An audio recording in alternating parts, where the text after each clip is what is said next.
Okay, good morning. So we are in middle of Iggeres Hakodesh number Zion. We're on page 222, towards the bottom of the page, but we're going to start in the middle from the new paragraph, just to give us a reminder of where we're up to here. So the Alter Rebbe started off with a pasuk, with a piece of davening that we say every morning, Ashreinu Matev Chalkeinu Umanoim Geraleinu. The actual quote continues, Umayafa Yerushaseinu, but that the Alter Rebbe doesn't speak about here in this letter. And the Alter Rebbe wants to explain, what does it mean Chalkeinu, and what does it mean Geraleinu? What does it mean Ashreinu? We're thanking Hashem how good is our portion and how good is our lot.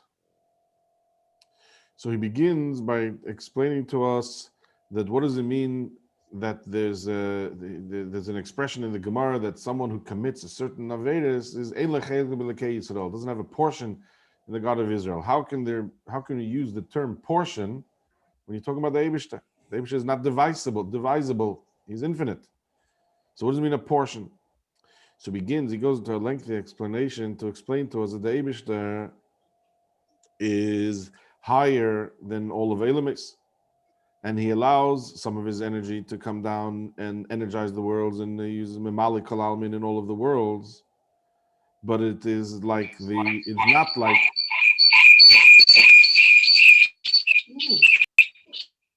not like the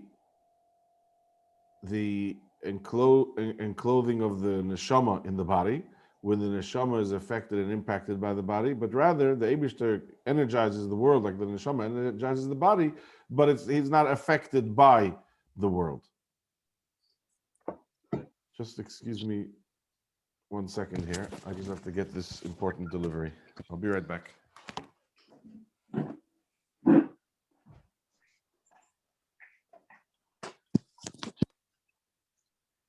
Are we muted? So can I just ask, what are we doing? Are we doing the same thing we were doing last week? We're carrying on with that. Page 222. Okay, thanks so much. Sorry, I'm late. Not starting. Oh, I like your background. Is that Button Park? Not sure which park it is. I don't remember when I took the photo, but it's nice. Move to the side. Let's see. I can't see now. It's gone. Okay. He was a vehicle for the Torah in its heavenly state. Shenikras b'shem Adam, which is referred to as Adam, top of the page. What does this mean over here? So, there's a pasuk in Pashas Chukas. Pashas Chukas begins speaking about, we're going to read it in next Shabbos, not this Shabbos, I think it's the following Shabbos. Pashas Parah, right? Over there it speaks about the Parah Aduma. And then there's a pasuk in the middle of the Parsha of Parah Aduma where it says, Zeis HaTeira, Adam ki yamas ba'el. This is the Torah of a person who dies indoors. Anyone who comes to that indoors will be tummy for 7 days. Okay, that's the simple meaning of the pasuk. But as we know that the Torah has different ways of learning it, so there's another way of interpreting this pasuk.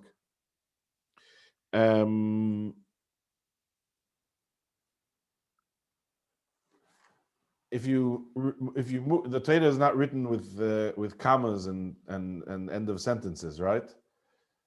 Full stop and period, the dots and so on. So if you put the comma somewhere else, then you can have Zeis HaTeira Adam. This is the Torah. What is the Torah? Adam. And that's what he's referring to over here. Yaakov was a Merkava for Torah Shalamayla. And what is Torah? Shinikas b'shem Adam. Torah is referred to as Adam, meaning Zeis HaTorah, this is the law of a man, but rather it means this is the Torah Adam. You know, I don't know what's Torah. Torah is Adam. Which Adam? The Yid. Kishakosov, as it's written, we'll do these few psukim and then it'll make sense to us. Yaakov is a Merkava for Torah. Torah is what? Torah is Adam. So Yaakov includes in him all of Adam. Adam is the Yidden. Kishakosov, as is also written, Adam. Then the Yecheskel Hanavi sees in his prophecy, he sees this chariot moving, and on this inside this chariot, there's a throne, and on the throne, al Dmus HaKisei, on this image of a kisei, of a throne, Dmus Kamar Adam, he sees an image of the appearance of an Adam. Again, Adam here means a man, but according to the way the Zohar is explaining it, it's referring to the Torah. Zeis HaTorah Adam is talking about Zeis HaTorah is Adam, and in this pasuk in Yecheskel, Dmus HaKisei Adam is talking all about the Torah. In other words, what he's trying to tell us over here is that Yidden and Torah are one and the same. And then a third pasuk, as it's also written in the book in the Megillah of Rus, V'zeis lifnim b'Yisrael. Again, over there it's talking about this zeis, and this lifnim b'Yisrael was the lifnim used to be the custom by Yidden in the context of what it's talking about over there in Megillah Rus. But the Alter Rebbe explains it over here. V'zeis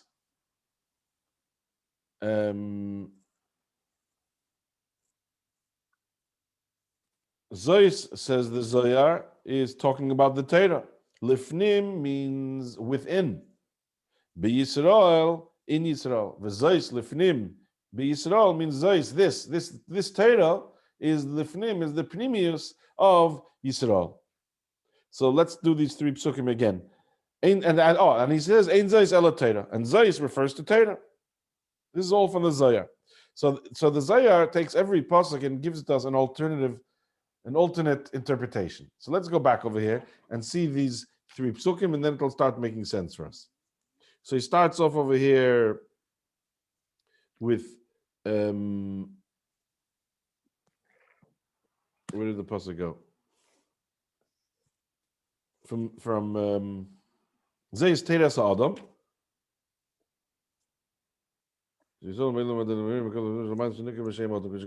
No.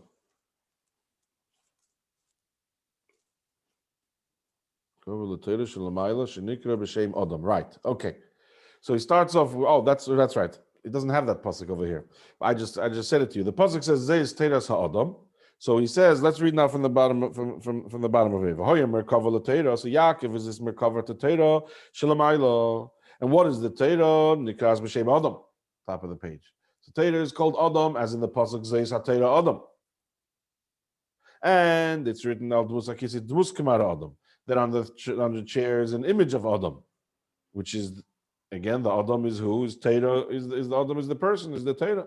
And V'zeis lifnim b'Yisrael, and the pasuk says V'zeis, and what is V'zeis? Ein Zeis ela Torah.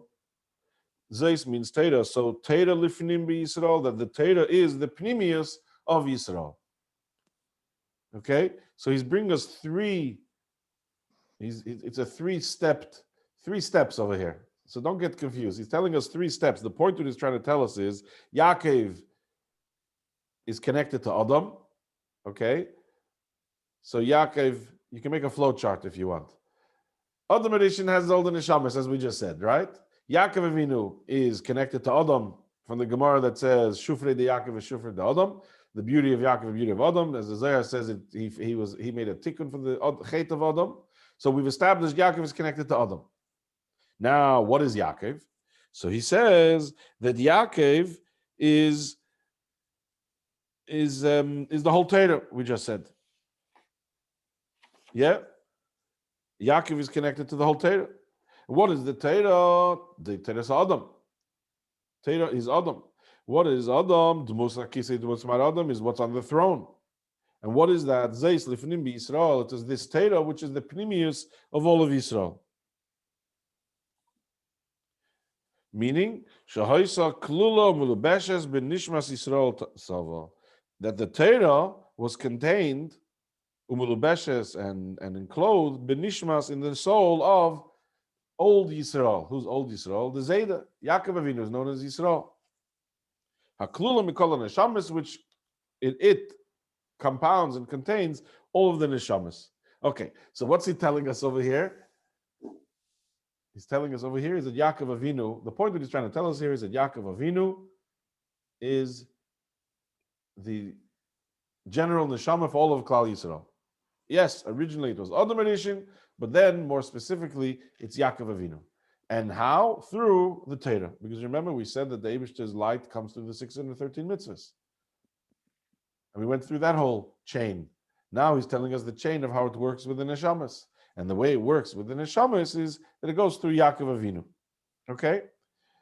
And for that, he brings a different psukim and the way the Zohar interprets the psukim. But the point is, if that confuses you, don't worry, we're moving on. But that's a flow chart telling us of how, through these different ways that the Zohar interprets these psukim, it's all talking about the same thing. Torah and Adam. Adam is Yisrael, and Yisrael, the pnimius of Yisrael is Torah. The pnimius, the Avrami. yeah. Adam Harishon was obviously the all neshamas came from him. Correct. And what he's telling us well, now that then moved on to Yaakov Avinu. Filtering down, like it's eliminating what we don't need to fulfill the Torah mitzvahs through Yaakov Avinu. Specifically through Yaakov Avinu. Yeah. Yeah. I guess the best example can be is they print the money somewhere, and then it's taken to the treasury, and from the treasury they take it to some big super bank, and then eventually from somewhere it trickles down to all of the banks, and then eventually ultimately you can get it at an ATM machine, and then you can break that down into more change, into smaller money, and so on. So there's the original place where it started, which is Adam Rishon. Then there is, in general terms, the Avos, but more specifically, it's Yaakov Avinu. And where is it? How does it come down? As we said earlier, it comes down through the mitzvahs. He says that's over here, that's Torah. So the three steps that he tells us is that Zeis HaTorah Adam, and then he says on the kisei, on the throne in the vision of Yecheskel is Adam, and Zeis Lefnim Yisrael, the Pnimius, Zeis is Torah, and that is the Pnimius of Yisrael. So the Pnimius of Yisrael is Torah, and we get that through Yaakov Avinu, which connects us to Adam Rishon, which connects us to the Eibishter. It would be better if we had a chart for this. Yes, I agree. If anyone knows how to make charts. Can I just ask? A chart would be great, but we still have to understand it. So the part that's confusing me slightly is Avraham Avinu, we know as the first Jew. So therefore he would have the first drawing down from Adam Harishon directly. Yaakov Avinu was further on in the generations. Yes. So surely we'd think that the first one is like, we're separating the Yiddish and Neshama, not separating it, but we're compartmentalizing it, right? So a part comes to Avraham Avinu, and it goes on to Yitzchak, and then Yaakov is the one who, in a more practical way, maybe, is that right? Yes. Has all the mitzvahs. Yes, because Yaakov Avinu, it went down into all of his children, not Avraham and not Yitzchak. Right. So, yeah, okay. Thank you. The point being that he wants to now come. We're doing here for your chart. In your mind, if you want to picture this, we're first explaining on one column, we're explaining the Hishtalshelos, the downward flow of the Eibish's energy. Right? Through Hishtalshelos, and then ultimately through the 613 mitzvahs, and then through the halachas, and so on. That's on the one column. On the other column, we're talking about the neshamas of Yisrael. From Adam Rishon to the Avos, specifically to Yaakov Avinu. Now, these two columns are coming together. In what? In Torah. Torah, which is, on the one side, we're talking about the first column, we're talking about the mitzvahs. The other side, we're talking about the Torah, and they both come together. Torah and mitzvahs, the same thing. They're all connected. And that's what he's telling us over here. So Yaakov Avinu, who is the Neshama Klalis, he's also the embodiment, as he told us earlier, he's the embodiment of Torah. That he's the Merkava L'Torah Shalamayla, we said at the bottom of 222. Now, let's move on over here. So in the fourth line, in zeis elatera, shahoisa klula mulubeshes bin nishmas Yisrael sova. That's what we're up to over here.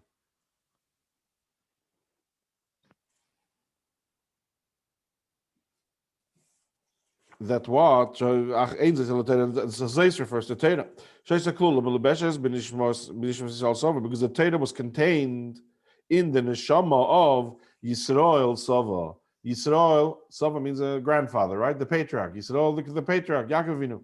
What's that? Haklula mikol neshamas, we said, and his neshama, Yisrael, Yaakov's, is in there is klula, is included, is compounded, all of the neshamas. Now we can come back to what we said at the beginning of this letter.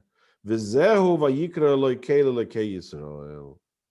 So in addition to Yaakov Avinu being Yaakov Avinu, Yisrael Sava, he was also a keli, he was also a vessel capable to receive the Iggeres, the radiance of the Torah.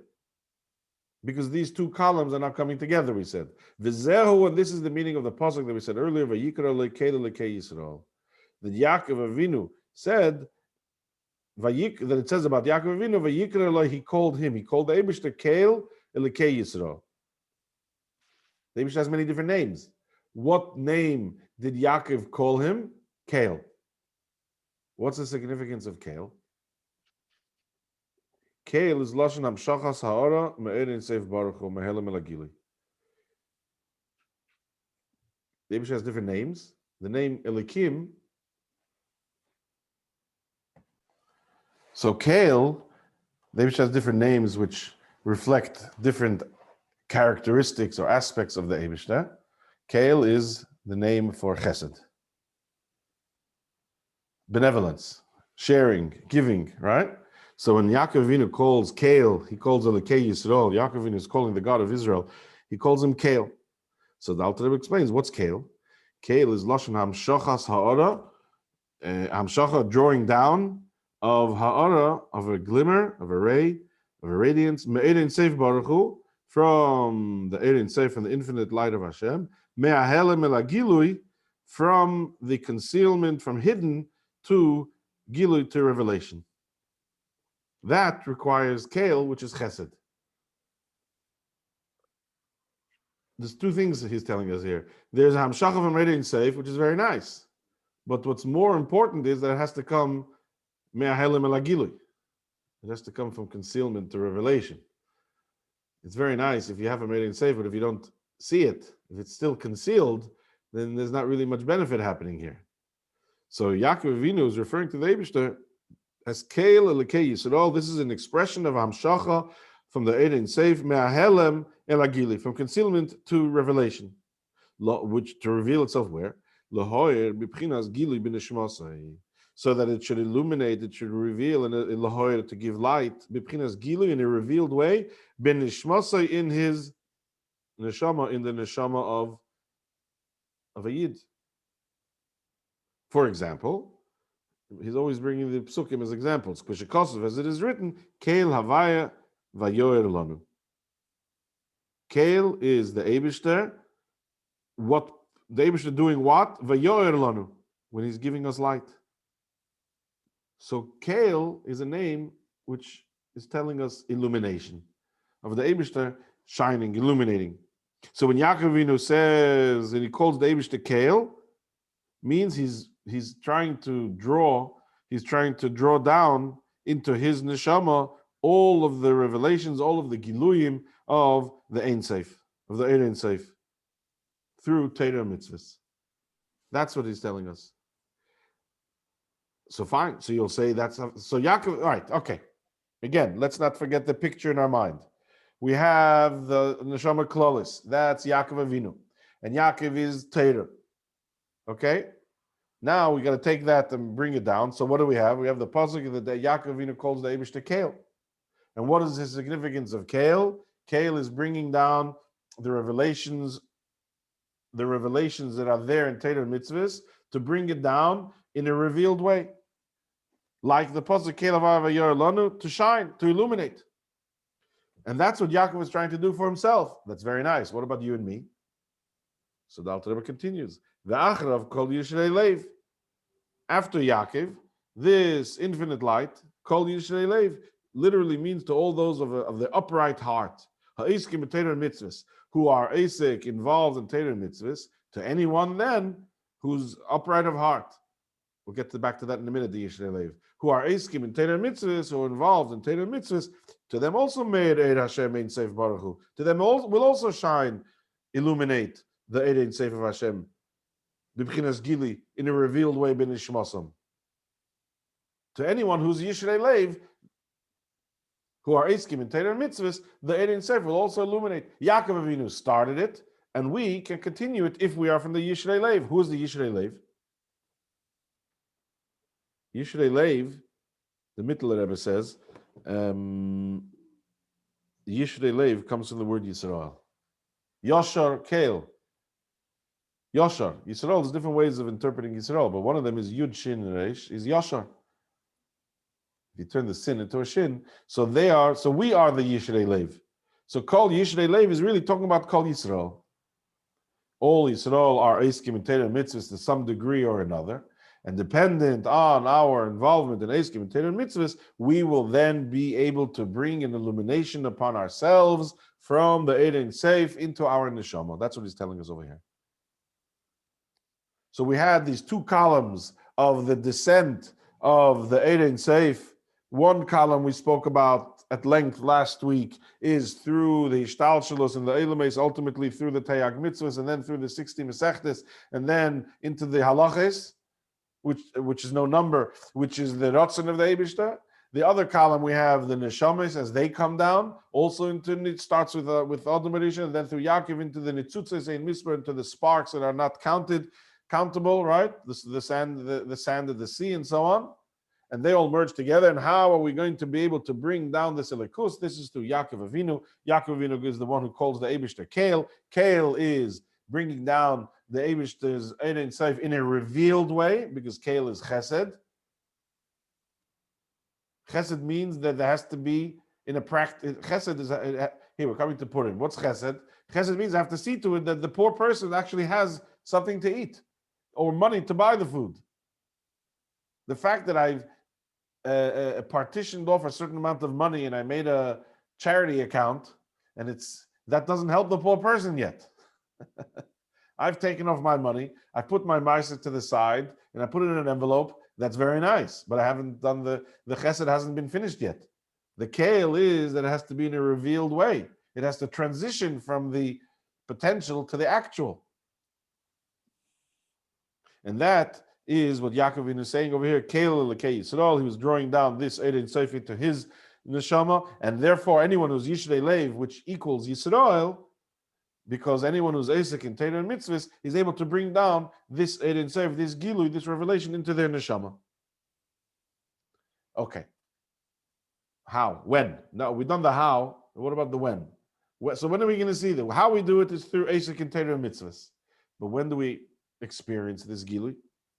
So he says, Uzman Gilui ze beyesaseis v'yesareis. The time for this Gilui. Mostly, beyesaseis v'yesareis. When is this mostly? Beyesaseis v'yesareis means most powerful. The Zman Gilui of this will be ha'ara b'meichem v'libam, when it will be a glimmer of it will radiate in one's mind and heart. When will be the time when this is most powerful, this revelation from the Eid Ein Seif into my Torah mitzvahs? Hu b'shas tefillah is at the time of davening.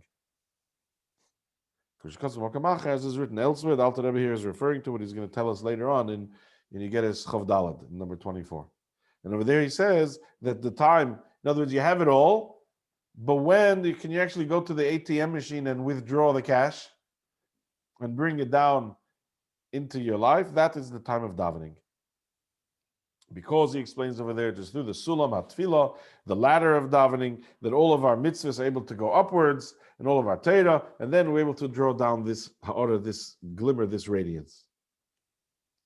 And that, the Alter Rebbe tells us, is what's the meaning of Matev Chelkeinu, Ashreinu Matev Chelkeinu. This is what means our chelik. Remember, the original question was, how can you take a chelik of the Eibishter?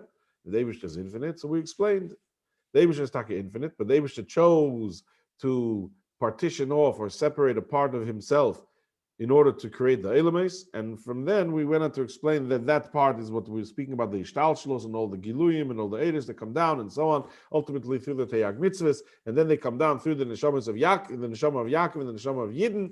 And when we are able to tap into that, we're able to draw down that Gili through our Asik involvement in Torah Mitzvahs, and we're able to benefit from it. This happens through Tefillah, which he doesn't go into elaborate over here, how that happens in Tefillah, that he's going to elaborate later. That is Chelkeinu. That's what it means, Chelkeinu, and therefore we say in davening every morning, Ashreinu Matev Chelkeinu. We praise the Eibishter and we thank him for Chelkeinu, for that portion. What is the portion? The portion is the portion of Elikus that the Eibishter made available for us to be able to draw down into our souls. How? Through Torah Mitzvahs. When specifically? Through Tefillah, in the time of Tefillah. That's in summary what he said to us until now. Now he's going to go further to elaborate on this. Now he's going to go to now we're going to go to the Manoim Gerolenu. How pleasant is our lot. It's interesting, we learn it in the week of Purim, which is, Purim means lots. So he's going to give us an Gerolenu. Gerol and Pur is the same thing. Gerol is in Hebrew, Pur is in Persian. So when we say Ashreinu Matev Chelkeinu Manoim Gerolenu, so it's the same thing. So you have here, if you want something to say on Purim by the table. We're going to learn now. Okay. Even though this Gilu, this revelation of the light, which is through the Asik of Torah Mitzvahs, it's through the involvement in Torah Mitzvahs, is Shava L'chol Nefesh Misrael B'derech Klal. Even though this Gilu is Shava, is equal to all of Yisrael, B'derech Klal, generally speaking, we all have equal access to this air of that Yaakov Avinu did for us when he called the Eibishter Kael. Why do we all have equal access? Because we all have one Torah and one law. All Yidden are obligated to learn Torah, and all Yidden are obligated to do mitzvahs. Nonetheless, again, more specifically, the reality is, in general terms, we all have a common obligation for Torah mitzvahs. But more specifically, not all the nefashis, ruches, and neshamas, right? Nefesh, ruach, and neshama, the three levels, the three parts of our soul, which is manifest in our body. The neshama consists of 5, but 3 of them are actually with us. Shabbos, we have a 4th one, and on Yom Kippur, and special times, we have the 5th one. But generally speaking, nefesh, ruach, and neshama. You're familiar with that? So specifically, these 3 levels of nefesh, ruach, and neshama, that already is not equal by everybody in regard to the manifestation of this Ein Sof, which comes through Torah mitzvahs. Not everyone has it equal. What's the difference? What is the difference dependent on? It depends. Lefi Eis Uzman Gilgula Mabayim Boilam Hazeh. It depends on the time, the era of when they come down into this world in the Gilgul, and the Gilgul is commonly translated as the incarnation. Depending on when the neshama comes down into this world. He explained elsewhere that the neshamas, Alter explained, you learned it in Perek Beis of Tanya, that not every neshama, in fact, the majority of the neshamas are second-hand, used cars, so to speak. Nothing wrong with a used car, right? The Eibishter doesn't send out a brand new neshama every time. And the neshama has to come down into this world and has a certain mission. In general terms, the neshama has to fulfill all the 613 mitzvahs. One individual person is not able to do all of that. Well, half the population are men and half the population are women. There's certain mitzvahs which are for women and certain mitzvahs which are for men. So obviously, for that reason alone, the neshama has to come back down. And then there's the mitzvahs which are for kahanim and for levim and for Yisraelim and kahanim on the different, and mitzvahs for different circumstances. Neshamas have to come back down until they fulfill everything. And that's what we know as Gilgulim. And therefore he says that depending on the different Gilgulim, the time and the era of when the neshama came down into this world will be different types of Giluyim from the Ein Sof. And he gives an example. The Gemara gives a list on this page in the Gemara speaking about different virtues of different one of the sages of the Talmud, of the Gemara. So one of them was that Rabbi Yosef turns to Rabbi Yosef ben Rava, and he says to him, Avuch, your father, b'may v'zohar tvei. What was which mitzvah was he most careful about? So he answered him with tzitzis.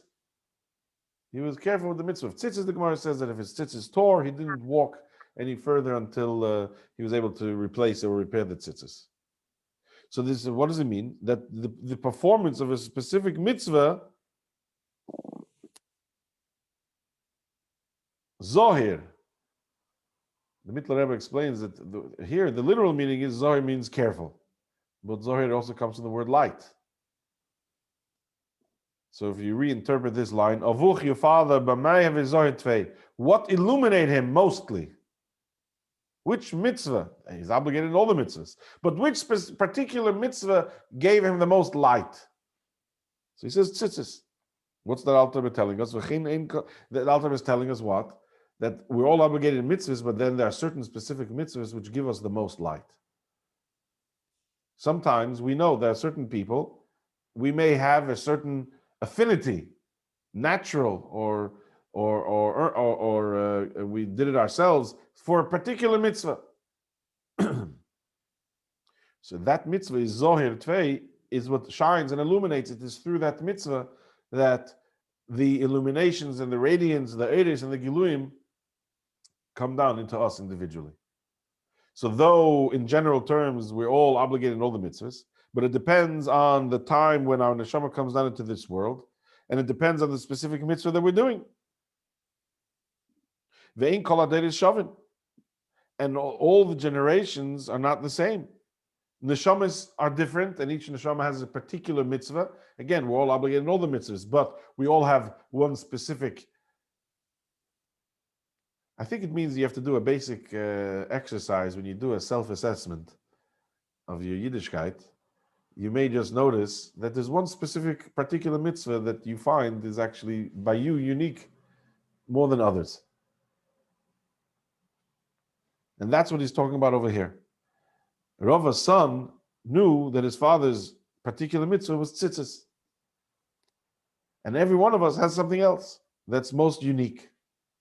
Okay, elsewhere, if I remember correctly, the Rebbe says that our generation, here we're going to be talking about that, he says, Ve'in kol haderes shavin, that not all generations are equal. The Rebbe says that our generation, the main mitzvah of everyone is tzedakah. Of course, we have to learn Torah, we have to do all the mitzvahs, but tzedakah, the Rebbe says, is the main mitzvah of our generation. So it doesn't just mean that each individual has a unique mitzvah. It could be communally. The Rebbe is saying that our generation also, the mitzvah of today is mainly tzedakah, but it doesn't take away from what we're saying over here that each individual has one as well. That's as far as neshamas are concerned. V'chein, so too, he says, Ein kol haderes shavin, not all generations are the same. Not only the neshamas are not the same, generations are also different. There are generations where the primary challenge is the limud Torah, and other generations where it's other things. Oh, and that's what the Rebbe was saying, that our generation is tzedakah. So he says, just like as the limbs, the organs of a person. Each individual limb, each individual organ has its particular pu'ula, its particular activity. And it's unique. The hand does something that the leg can't do. Even the right hand and the left hand do something that the other cannot do. Ha'ayin lira is the eye to see, va'izan lishmaya, and the ears to hear. So each limb, each organ has its particular function and purpose. So he says the same thing is generationally. Kain b'chol, kach b'chol mitzvah, so too in every mitzvah, meir prati, miyuchad, meir tzef baruch hu. So too in every individual mitzvah, there is a unique prati, a very specific and miyuchad, unique from the tzef baruch hu. Each individual mitzvah. And therefore different neshamis, depending on its gilgal and when it comes out into the world, it will be involved mainly, predominantly in that which is in that mitzvah that they are most zohir, and therefore that's what's most shining in them. Even though every nefesh has to come down through the gilgal, through the reincarnation to fulfill all the 613 mitzvahs, so that means in every one there has to be, each time it comes down, it has to be scrupulous in a particular mitzvah.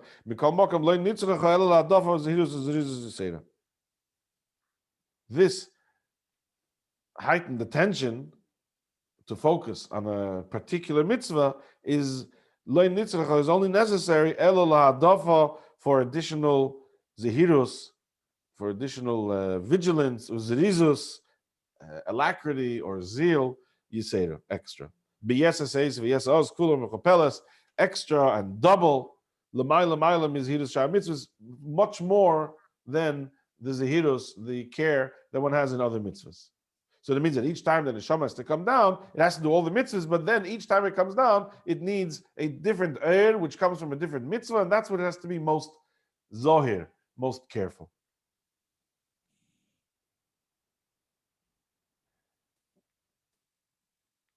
Tzedakah is something that throughout the previous generations wasn't something. We're saying, why does the Rebbe say that our generation is mainly tzedakah? Because today we're living in a time of comfort, the level of comfort, and generally speaking, which Am Yisrael never ever had. Even poor people of today have more than poor people ever had. So that we're able to now, if we say that we're all one collective of all the neshamas of throughout all of the ages, so we're able to compensate and make up for that which was lacking and missing in previous generations. Limud HaTorah, previous generations were doing much better than us. Kiyum HaMitzvahs also.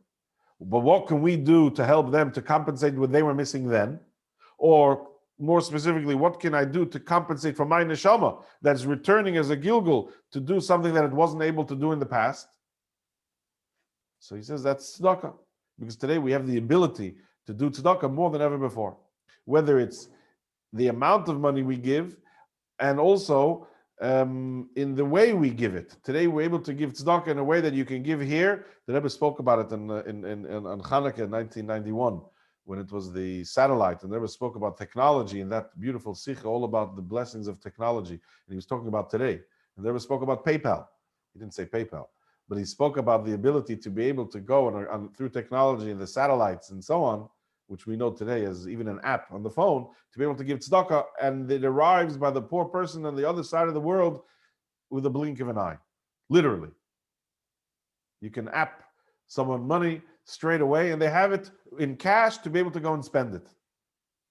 You can order food for somebody. He was talking about Uber Eats. And you can get it delivered to them straight away, anywhere in the world. He gave different examples then, which at the time, no one could really understand what he's saying. You listen to that sikha today, he's talking about all of these things. So that is what we're able to do today, which they weren't able to do then. So that's where we're able today to compensate for that generation. So that would be the Zohar Tvei. And this is the meaning of what it says there, back to that Gemara that he asked him. Your father, what was he most careful about? So Tvei Daik, he says the word that he uses is Tvei, which means what was most. There were many other things he was doing, but what was he most careful about? Where was his most scrupulous observance? And from that, which was his most Tvei, which is his most scrupulous observance, came the Yisrei Na'er, the additional light. Now this Yisrei, this additional and the superiority of this air for the specific neshama, that is not something of our choosing. It's not something that we can understand. Just as we can't understand why this my neshama came down in this generation and now. Rather, it is something it's something which is higher than das, higher than understanding, higher than comprehension, because this is something that arose in the Eibish's machshava. Something that arose in the Eibish's machshava. And we have no way of understanding why and what. That is what we call a geidol or a poor. That's a lottery. A lottery doesn't make sense. Right? If you learn the Chassidus on Purim, what does it tell us? That when Haman drew the lots, what was the point of drawing the lots? On a rational level, you'll never be able to get the Eibush to destroy the Yidden. But if you go to a higher than that, say a level which is higher than Das, then anything can happen over there. And the miracle, the beauty of Purim was that even on the level which is a lottery, the level which is higher than Das, even over there, Yidden came out on top. So he's saying that this is Manoim Gerolenu, that This is something which arose in the Eibishter's thought, that certain neshamas be given certain illuminations in this and that specific generation. The dogma, the example of that here is the concept of a lottery. We live in a very liberal world today. It used to be when you were kids, and same thing when I were kids, there was a raffle in school, and whoever won the raffle ticket won. No one said it's not fair. And some kids won twice and 3 times, and it's not fair. They're always winning. Why is it not fair? The whole point is it's a lottery. There's no such thing as fair in a lottery. So today, they don't do it anymore because it's not fair, and everything has to be fair today. A lottery, by definition, means that it has nothing to do with fair. Fair means it's rational and logical. So he's saying over here is, what is Manoim Goraleinu? The fact that that the Eibishter chose that my neshama should come down in this particular Gilgal, and therefore it has to have its particular Zohar Tvei, its particular mitzvah, which is extra scrupulous with. This is all part of the Eibishter's Geirol, and we thank him for not just Chelkeinu that we spoke about, but also for Geirolenu. For the Gmasel Amato, Pchinas HaGeirol Mamosh. This is the actual Geirol, this is, so to speak, the actual lottery, which is beyond reason, and the fact that I am here now, in our generation, and I'm the one, and I'm doing certain mitzvahs now, is because that's the Eibishter by lottery chose that it should be. It's not something which is comprehensible for us to be able to understand. It's l'mayla from everything. This is the way it arose in the Eibishter's thought. Okay, so we've answered the original questions, and in the interim, he's explained to us the descent of the Eibishter's Rotzen into the Eilumis and the different levels, as well as the descent of the Neshamis and the different jobs that Neshamis have throughout different generations, in addition to the common mission that we have, which is Torah Mitzvahs, but then there are specifics as well. Any questions?